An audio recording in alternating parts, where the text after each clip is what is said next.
Havelock দ্বীপে বিশেষ করে এই মুহূর্তে স্বরাজ দ্বীপ নামে অভিহিত এই হ্যাভলক দ্বীপ, এখানে সিজন শুরু হয়ে গেছে। তাই এখানকার যে বর্তমান ছবিটা বিশেষ করে ট্যুরিস্টদের জন্য অতুলনীয় একটা স্থান বলে পরিগণিত হয়ে আছে এখানে, তারই একটা ঝলক আপনাদের সামনে তুলে ধরবার চেষ্টা করব। সামনেই হাজার হাজার বাইক এখানে দাঁড়ানো, সকলেই ট্যুরিস্টদের রিসেপশন করবার জন্য কিংবা পৌঁছানোর জন্য এখানে বহু পর্যটক উপনীত হয়েছে এবং দূর দূরান্ত থেকে তারা এখানে ভ্রমণের উদ্দেশ্যে হ্যাভলক দ্বীপে পদার্পণ করেছেন। চারিদিকে নিম গাছের সারি, স্নিগ্ধ ছায়ার মধ্যে তারা বিশ্রামরত অবস্থায় আছে এবং নির্দিষ্ট সময় পরে তারা বিভিন্ন দিকে চলে যাবে ভ্রমণের উদ্দেশ্যে। চারিদিকেই পর্যটকদের ভিড় এবং দ্রুতগামী সমস্ত বোট এখানে দাঁড়িয়ে আছে। সকলেই যে যার গন্তব্যে এখন প্রস্থান করবে। সাগরের অপরিসীম সৌন্দর্যের মধ্যে তারা হারিয়ে যাবে। সুন্দর দোকানপাট চারিদিকে সাজানো, তার মধ্যে সমিষ্ট ডাব। সবাই এই সমিষ্ট ডাব খাওয়ার জন্য এখানে দাঁড়িয়ে আছে। চারিদিকে দোকানপাট, হোটেল, সব কিছু এখানে চারিদিকেই সাজানো। যে যার মতো আনন্দ উপভোগের মধ্যে তারা খাবার দাবারও গ্রহণ করে চলেছে।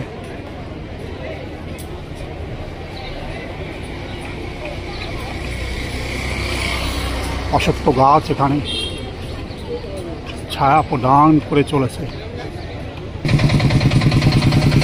চারিদিকে টুরিস্টরা এখানে দাঁড়িয়ে আছে দ্রুতগামী এই সমস্ত বোটে যাত্রা করবার জন্য। সাগরের যে অপরিসীম সৌন্দর্য, যা কেবলমাত্র আন্দামানের বিভিন্ন স্থানে আসলে পরেই দেখা যায়। সাগরকে তারা স্পর্শ করে দেখতে চায়, সাগরের সৌন্দর্যের মধ্যে তারা হারিয়ে যেতে চায়। তাই একের পর এক পর্যটক প্রতিদিন এখানে এসে সৌন্দর্যের মধ্যে হারিয়ে যায়।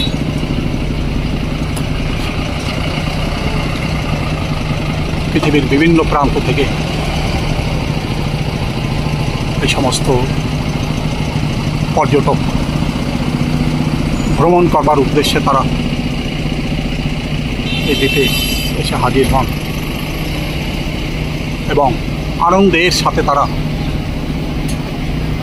দ্বীপের দর্শনীয় স্থানগুলি তারা ঘুরে ঘুরে দেখার চেষ্টা করে।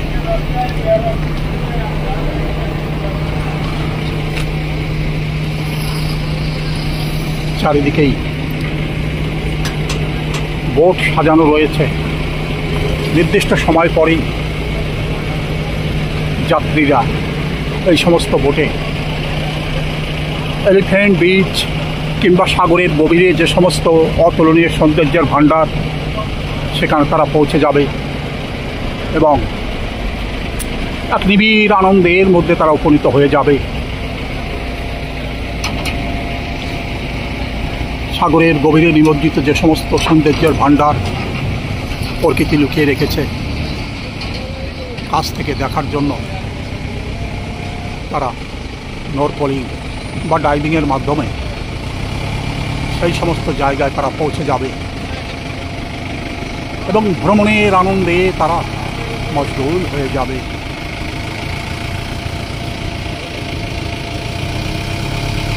একের পর এক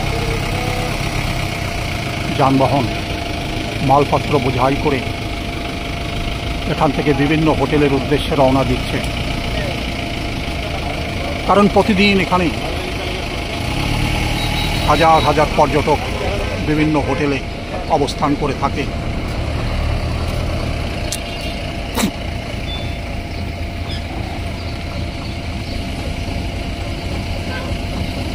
দূরে যে দ্বীপ হাবলক সংলগ্ন, ওর পাশ থেকেই একখানা দ্রুতগামী বোট ছুটে যাবে এলিফ্যান্ট বিচের উদ্দেশ্যে। সেখানেও নানা রকম আনন্দের উপকরণ সাজানো রয়েছে। মানুষ সেখানে গিয়ে পৌঁছে সেই সমস্ত আনন্দের মধ্যে আত্মার আনন্দে বিলীন হয়ে যাবে।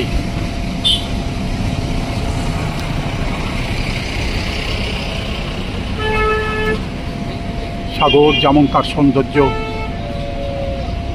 ছড়িয়ে রেখেছে, প্রকৃতি তার সৌন্দর্য যেমনভাবে লুকিয়ে রেখেছে, কাছ থেকে দেখবার জন্য সমস্ত পর্যটক ছুটে ছুটে আসছে, এক জায়গা জড়ো হচ্ছে এবং নির্দিষ্ট নির্দেশ অনুসরণ করে তারা বোটের দিকে অগ্রসর হয়ে যাচ্ছে।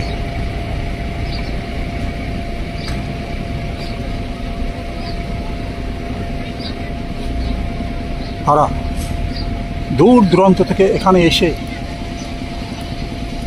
এখানকার মধ্যে যে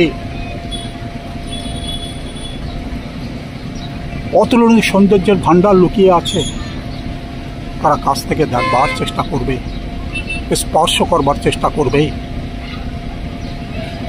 তারা দেখতে চাইবে এখানকার অতুলনীয় সৌন্দর্য, এখানকার ভাষা, এখানকার সংস্কৃতি, সব কিছুর মধ্যে তারা হারিয়ে যাবে।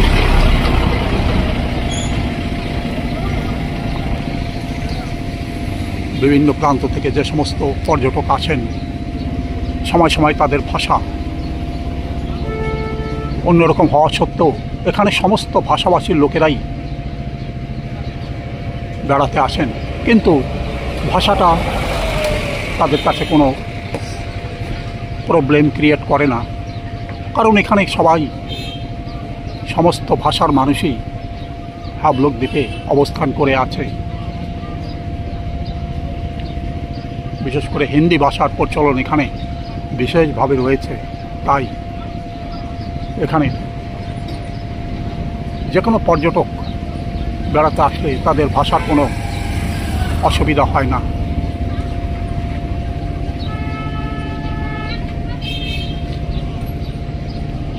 ভ্রমণ পিপাসু মানুষ সবসময় নতুনত্বকে দেখতে চায়, তাই দেশ বিদেশে তারা ভ্রমণ করে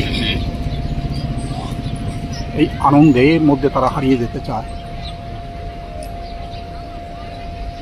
বদ্ধ জীবনের মধ্যে তারা আবদ্ধ হয়ে না থেকে তারা পৃথিবীর প্রান্ত থেকে প্রান্ত পর্যন্ত তারা ছুটে বেড়ায় কেবলমাত্র নতুনত্বকে দেখার জন্য, নতুন কোনো দৃশ্য, নতুন কিছু জিনিস জানবার উদ্দেশ্যে তারা বেড়াতে আসেন আন্দামানের হাবলক দ্বীপে।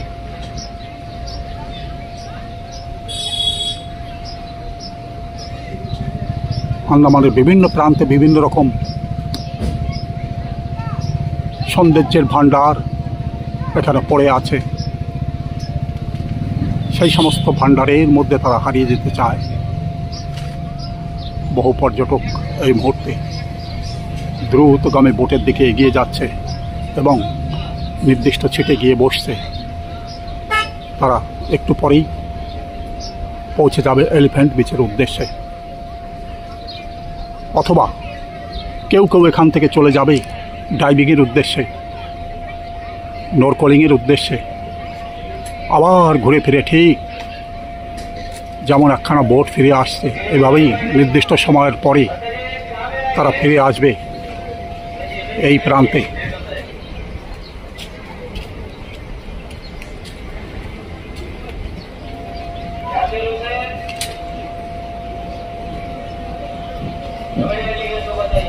প্রখর রোদের মধ্যেও তাদের ভ্রমণের কোনো শেষ নেই।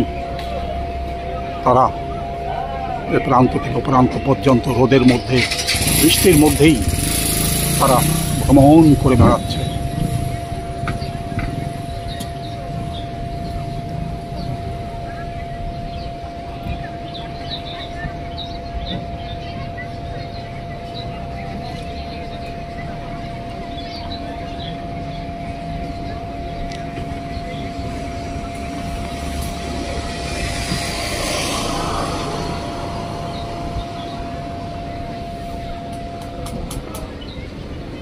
শ্রদ্ধেয় দর্শক মণ্ডলী, এতক্ষণ এই ভিডিও আপনি কেমন দেখলেন দয়া করে কমেন্টস বক্সে লিখে জানাবেন। আপনার মতামত অবশ্যই কমেন্টস বক্সে লিখে জানাবেন। ভিডিওতে যদি আপনি নতুন হন দয়া করে একটা সাবস্ক্রাইব করবেন। ভিডিওর শেষে সমস্ত দর্শক মণ্ডলীকে আমার আন্তরিক শুভেচ্ছা এবং অভিনন্দন জানিয়ে এখানেই শেষ করছি। ধন্যবাদ।